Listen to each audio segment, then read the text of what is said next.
As you know, the African Development Bank has five priority areas, which we call the high fives, including Power Up and Light Up and Power Africa, Feed Africa, improve the quality of lives of Africans through healthcare and education. The other two, Industrialize Africa, is what my department, the Industrial and Trade Development Department, is responsible for. So we are responsible for implementing the Industrialize Africa High Five for the bank.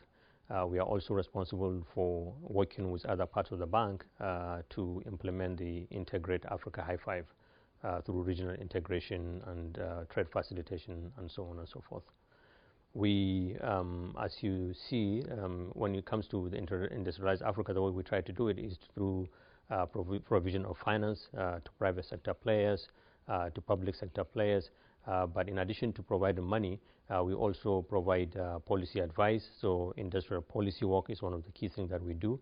We also, help governments come up with policies and reforms that help improve the business environment so that they can attract foreign direct investment and also investments from within the continent. In addition to that, we also are responsible for implementing trade policy and facilitation through the implementation of the Africa Continental Free Trade Agreement that has just recently taken effect. So we are responsible for all of that.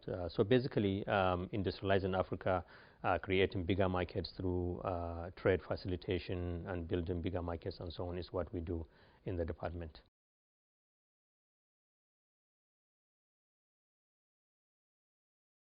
One of the divisions in the department is the ICT division. That department has already been doing a lot of work in terms of pushing the ICT agenda across Africa.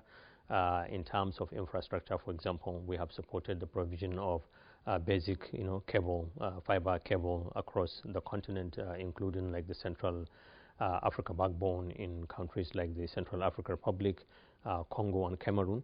We've also provided, support to the establishment of technology parks, hubs, for example, in Senegal and Cape Verde and other places.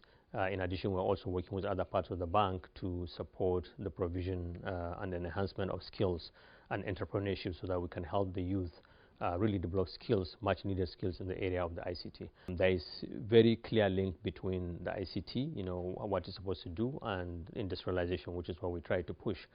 So typical examples, if you take some of the components of the 4IR, artificial intelligence, for example, and Internet of Things, you can easily see how they can tie into supply chains that enhance better manufacturing practices across the continent. Some other example, the technology like drone technology. Using drone technology, for example, you can really monitor the maintenance of infrastructure such as power systems, across the continent. So that ties into industrialization. And the final example is blockchain technology, which is also one of the important technologies of the 4IR, which really aims to bring down the cost of financial transactions in the financial system, and that also ultimately will have a direct link and boost to industrialization. So there is a clear link between the 4IR and industrialization and what we're trying to achieve in the bank here.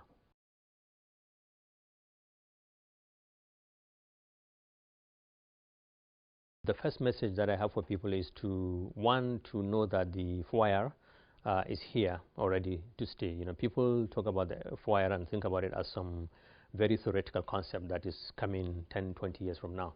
But the truth is the 4IR is here already, is here to stay. So I think people should just sit up and find a way to plug in because it's not going anywhere.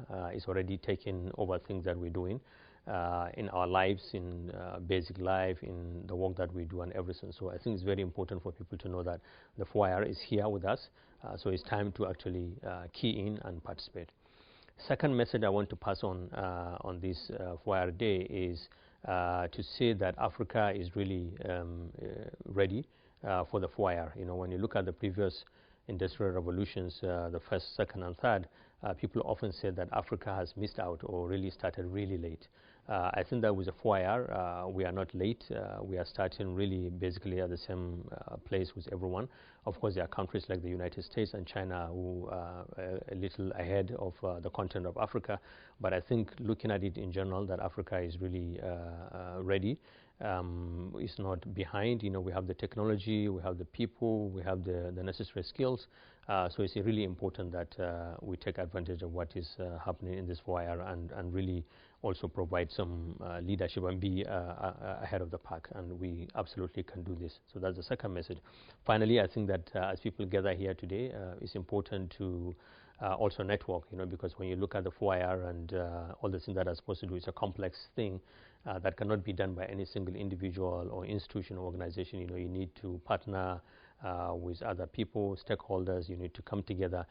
So I think I call on everybody here to try to network, get to know what everybody else is doing in the various areas, and find a way to link and create linkages and synergies so that when we leave this event today, we can go out there and begin to really actualize all the things that need to happen to make this a really important thing for the African continent.